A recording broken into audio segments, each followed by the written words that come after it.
Menstrual cycle. Hello students, आज की video में हम डिस्कस करने वाले हैं CUET 2026 बायोलॉजी का एक मोस्ट इंपॉर्टेंट टॉपिक जिसका नाम है मेंस्ट्रुअल साइकिल। यहाँ से आपको एक क्वेश्चन जरूर मिलने वाला है, तो क्यों ना 3 से 4 मिनट हमारे 5 नंबर को दे दी जाए। तो देरी ना करते हुए शुरू करते हैं एक most important topic menstrual cycle.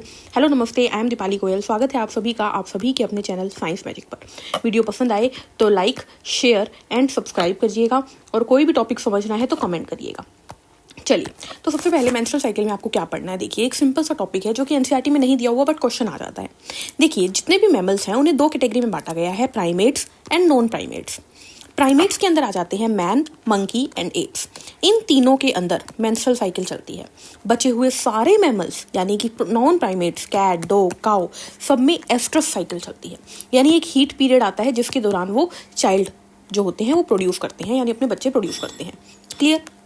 उसके बाद आपको याद रखना है, पहले मेंस्ट्रुअल साइकिल को मेनार्क कहते हैं, आखिरी मेंस्ट्रुअल साइकिल को मेनोपॉज कहते हैं।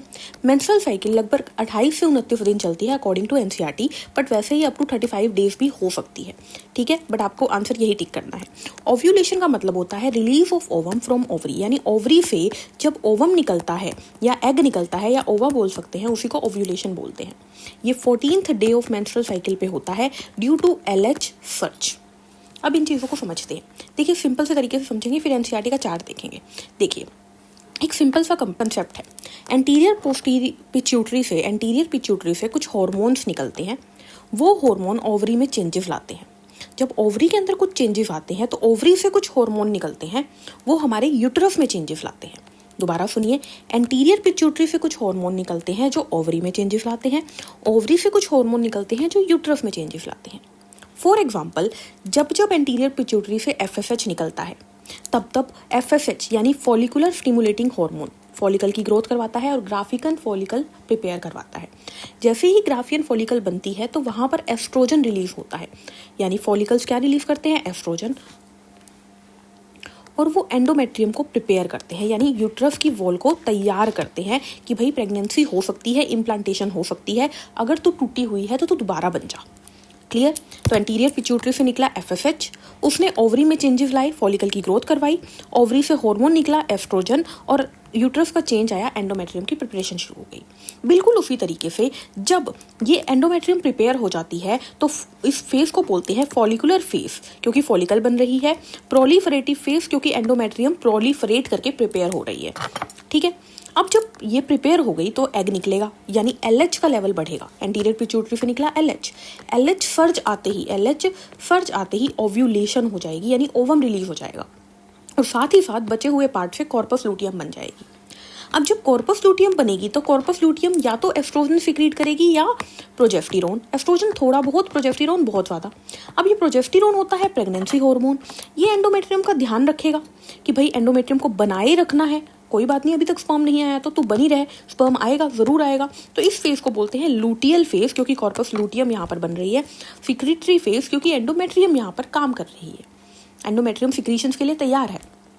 क्लियर इतनी बात। अब क्या होने वाला है, अब क्या होगा, अगर स्पर्म नहीं आया तो एक टाइम आएगा जब FSH और LH का लेवल गिर जाएगा। जैसे ही FSH LH का लेवल गिरेगा, कॉर्पस लूटियम डीजनरेट होनी शुरू हो जाएगी। अब कॉर्पस लूटियम ही तो प्रोजेस्टेरोन रिलीज कर रही थी, एस्ट्रोजन रिलीज कर रही थी। कॉर्पस लूटियम डीजनरेट हुई तो एस्ट्रोजन भी कम, प्रोजेस्टेरोन भी कम, ये दोनों कम, तो एंडोमेट्रियम की वॉल टूट जाएगी, मेंस्ट्रुएशन हो जाएगी, जिसे हम मेंस्ट्रुअल फेज कहते हैं। क्लियर है इतनी बात। अब इस चीज़ को कैसे समझोगे, देखिए, स्टार्टिंग में फर्स्ट डे से चलते हैं। फर्स्ट डे से 7 डे तक क्या होता है, FSH LH कम होता है, कॉर्पस लूटियम नहीं होती, एस्ट्रोजन प्रोजेस्टेरोन कम होता है, एंडोमेट्रियम टूट जाती है, ब्लीडिंग हो जाती है, मेंस्ट्रुअल फेज, दीवारें टूट गई। अब दीवार दोबारा बनेगी कैसे, FSH बढ़ेगा, फॉलिकुलर की ग्रोथ होएगी, एस्ट्रोजन बढ़ेगा, दीवारें दोबारा प्रिपेयर होंगी, फिर LH बढ़ेगा, ओवम रिलीज होगा, कॉर्पस लूटियम बनेगा 14th डे पे, फिर एस्ट्रोजन बनेगा, प्रोजेस्टेरोन बनेगा। प्रोजेस्टेरोन के बनने से एंडोमेट्रियम बनी रहेगी, लेकिन फिर एक टाइम आएगा, जैसे ही 28th डे आएगा, endometrium corpus luteum degenerate, progesterone खत्म, एंडोमेट्रियम टूट जाएगी, मेंस्ट्रुएशन हो जाएगी। क्लियर बात। अब इसी चीज़ को समझते हैं इस तरीके से। ये देखिए, ध्यान से सुनिएगा, मैंने बोला था कि यहाँ से शुरू करते हैं। देखो ऐसे सुनो, पहले से 7वां दिन क्या है, मेंस्ट्रुअल फेज, उसके बाद फॉलिकुलर फेज या प्रोलिफरेटिव फेज, लूटियल फेज या secretory phase, and then new cycle begins. अब देखिए क्या हुआ, सबसे पहले FSH भी कम है, LH भी कम है। जब ये दोनों कम थे, एस्ट्रोजन प्रोजेस्टेरोन भी कम है, तो मेंस्ट्रुएशन हो गई, दीवार टूट गई। अब क्या हुआ, FSH बढ़ा। FSH जब बढ़ा तो फॉलिकल की ग्रोथ हो रही है, ग्राफियन फॉलिकल बन रही है, एस्ट्रोजन निकलेगा और ये प्रिपरेशन शुरू हो गई, बननी शुरू हो गई। फिर ओवम रिलीज होगा, कॉर्पस लुटियम बनेगा। ओवम रिलीज कब हुआ, जब LH की सर्ज आई, ओव्यूलेशन 14th डे पे। फिर क्या होगा, कॉर्पस लुटियम क्या रिलीज करेगा, प्रोजेस्टेरोन रिलीज करेगा। ये प्रोजेस्टेरोन बढ़ गया, एस्ट्रोजन रिलीज करेगा लेकिन थोड़ा बहुत, है ना। LSH FSH कम हो जाएंगे, ठीक है, और ये एंडोमेट्रियम की वॉल बनी रहेगी, बनी रहेगी, बनी रहेगी।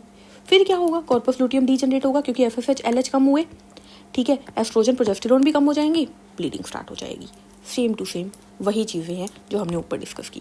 तो this is all about menstruation. I hope आपको ये चीज़ समझ में आई होगी। यहाँ से एक क्वेश्चन आपको NCERT से ज़रूर मिलेगा आपके पेपर में। तो मिलते हैं नेक्स्ट वीडियो में नए टॉपिक के साथ। तब तक के लिए हंसते रहिए, मुस्कुराते रहिए। वीडियो पसंद आ रही हो तो लाइक शेयर सब्सक्राइब करिए। Take care, thank you, bye bye.